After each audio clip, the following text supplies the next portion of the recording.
என் அன்பு குழந்தையே, மற்றவர்களை சிரிக்க வைப்பதற்கும் சந்தோஷப்படுத்துவதற்கும் நிறைய வித்தியாசம் இருக்கின்றது. சிரிக்க வைப்பது எளிது, ஆனால் சந்தோஷப்படுத்துவது கடினம் அல்லவா? அப்படி என் குழந்தையான உன்னை சந்தோஷப்படுத்தத்தான் உன் வீடு தேடி வந்துள்ளேன். கஷ்டமோ சந்தோஷமோ, இன்பமோ துன்பமோ, எது வந்தாலும் எந்த சூழ்நிலையிலும் என்னை மறவாமல் அப்பா பெருமாளே என்று என்னிடம் தானே முதலில் ஓடி வந்து சொன்னாய். இதோ உனக்கான நல்லதை நான் செய்து கொடுக்காமல் வேறு யார் செய்வார்கள்? ஒரு பிள்ளைக்கு பெற்ற தந்தை தானே எல்லா விஷயத்திலும் முதலில் வந்து நிற்பார். அப்படித்தான் போராட்டங்கள் நிறைந்த உன்னுடைய வாழ்க்கையிலும் போராட்டங்களை முடித்து வைத்து உனக்கு வெற்றியை அறிவிக்கப் போகின்றேன்.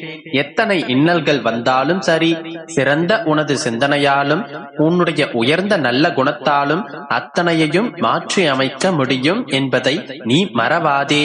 உன்னுடைய நல்ல எண்ணத்திற்கும் நம்பிக்கையான உனது குணத்திற்குமாகவே இப்போது உன்னுடைய வீடு தேடி வந்து உனக்கு என்னுடைய அருள் பாலிக்க செய்ய போகின்றேன். காற்றில் பறக்கும் ஒரு துணியானது எவ்வாறு காற்றிற்கு ஏற்ப அதன் திசையை மாற்றி மாற்றி பறக்குமோ அப்படி நீ பறக்க வேண்டாம்.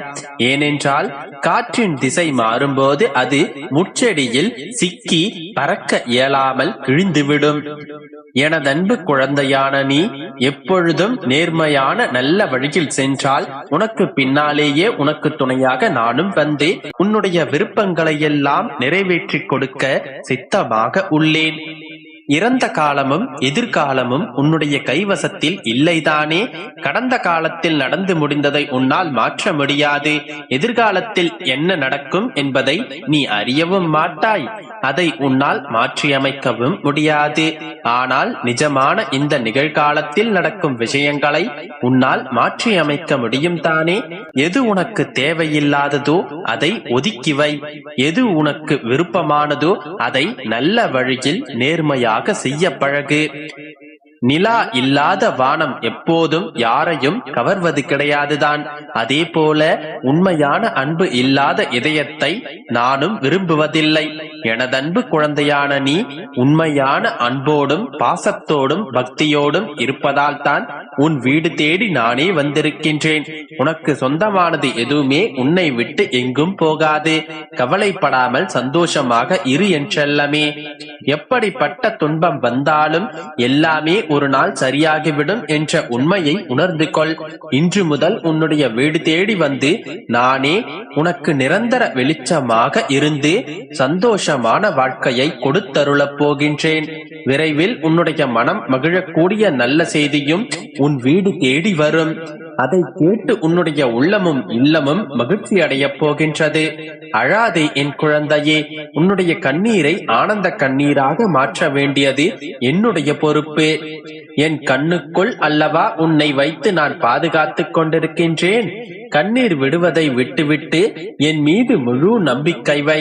நடந்ததையெல்லாம் நினைத்து நினைத்து நீ வருத்தப்பட்ட காலமெல்லாம் முடிந்துவிட்டது. இனி நான் உனக்கு கொடுக்க போகும் இன்பங்களை அனுபவிக்க தயாராக இரு. உனக்கு எந்த பிரச்சனை வந்தாலும் ஒரு நிமிடம் என்னை மனதிற்குள் நினைத்துக்கொள். உன்னுடைய பெருமாள் உனக்காக எல்லாவற்றையும் சரி செய்வேன் என்று என்னை நம்பு. உன்னுடைய பிரச்சனைகளை எல்லாம் கடந்து நீ நிம்மதி பெறுவாய் என் செல்லமே. உனக்காக நான் இருக்கின்றேன் தானே. நிச்சயம் உன்னுடைய மனக்குழப்பங்களை மாற்றி உன்னை மனமகிழ்ச்சியாக வாழ வைப்பேன். நீ என்னிடம் வைத்த பிரார்த்தனைகள் ஒருபோதும் வீண் போகாது. நம்பிக்கையோடு காத்திருந்தால் உனக்கான நல்லது நடக்கும். உன் வீட்டிற்குள் நான் காலடி எடுத்து வைத்த இந்த நொடி முதலே உனக்கு நல்ல காலம் தொடங்கிவிட்டது. உன்னுடைய துன்பங்கள் எல்லாம் மறைந்து நீ சந்தோஷமாக வாழப் போகின்றாய். உன் இல்லத்தில் உள்ள பிரச்சனைகள் எல்லாம் நீங்கி வெளிச்சம் வந்துவிட்டது என்றல்லமே. இனி உன்னுடைய வாழ்வில் எல்லாம் சுகமே. உந்தன் சிக்கலான காலம் முடிந்து போய் பிரச்சனைகளும் பாடாய்படுத்தும் துன்பங்களும் நிறைந்த காலமெல்லாம் முடிந்து போய் நீ எதிர்பாராத இன்பம் மிகுந்த சந்தோஷ வாழ்க்கையை வாழப் போகின்றாய். அதற்கு தயாராக இரு. இனியும் நீ கலங்கி நிற்க அவசியமில்லை. நீ நினைத்த காரியம் நடக்கப் போகின்றது தானே. பிறகு நீ எதற்காக வருந்துகின்றாய்? உனக்கு துணையாக நான் இருக்கின்றேன். உனக்கு நல்லதே நடக்கும். நடக்குமா என்ற எண்ணத்தை மட்டும் உன்னுடைய மனதிற்குள் நீக்கிவிடு என் செல்லமே. நடக்கும் என்ற சொல்லிற்கு உரியவன்தான் நான். நீ எதற்காகவும் கண் கலங்கக் கூடாது. நம்பிக்கையோடு இரு. என் அன்பு குழந்தையே, நீ யாரை எதிர்பார்த்து காத்து கொண்டிருக்கிறாயோ அவர்கள் உனக்கு எந்த உதவியையும் செய்ய போவதில்லை என்பதை உணர்த்தவே உன்னுடைய அப்பா நான் வந்திருக்கிறேன். உன்னுடைய அப்பா சொல்வதை கேட்க தயாராக இரு. உன்னுடைய கஷ்டங்களை எல்லாம் மறந்துவிடு. உன்னுடைய வசந்த காலம் ஆரம்பமாகிவிட்டது. போலியான உறவுகளை நம்பி பொருளையும் நிம்மதியையும் இழந்து விட்டாய். நடந்ததையே நினைத்து நினைத்து வருந்திக் கொண்டிருக்கின்றாய். தேவையில்லாத விஷயங்களை நினைத்து கலங்கிக் கொண்டிருப்பதை விட்டுவிட்டு இப்போதைக்கு உன்னுடைய வாழ்க்கைக்கு என்ன தேவையோ அதை பற்றி மட்டுமே யோசி.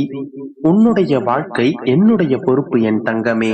உன்னுடைய வாழ்க்கை வெகு விரைவில் சரியாகிவிடும். நம்பிக்கையோடு இரு. அனைத்தும் ஒரு நாள் மாறும்.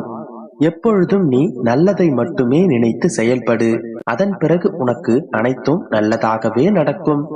என் குழந்தையே, உன்னுடைய கர்மாக்கள் இன்னும் முடியவில்லை என்பதையே நினைத்து நினைத்து உன்னுடைய உடல்நிலையை சரியாக கவனிக்காமல், சரியாக சாப்பிடாமல் எப்பொழுதுமே அழுது புலம்பிக் கொண்டிருக்கின்றாய்.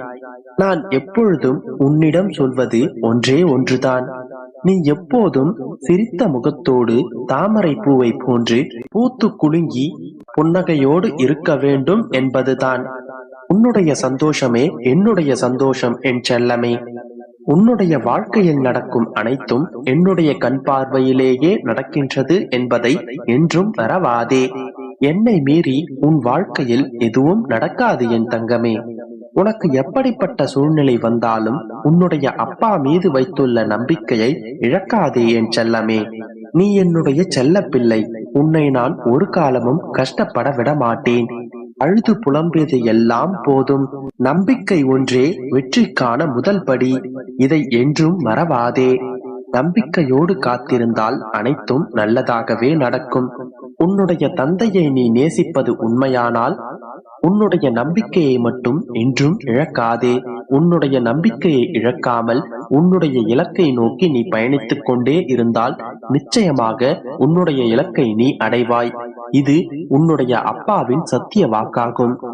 சோதனையின் உச்சகட்டத்தில் தான் உன்னுடைய வாழ்க்கைக்கான முதற்படி ஆரம்பமாகும் என்பதை என்றும் மறவாதே. அதனால் அந்த படியில் போய் திரும்பி வந்துவிட்டால் உன்னுடைய இலக்கை நீ நெருங்கிய கட்டத்தில் தோற்றவனாவாய். அதனால் உன்னுடைய வாழ்க்கையில் சோதனைக்கு மேல் சோதனை, கஷ்டத்திற்கு மேல் கஷ்டம் வந்து கொண்டே இருக்கிறது என்றால்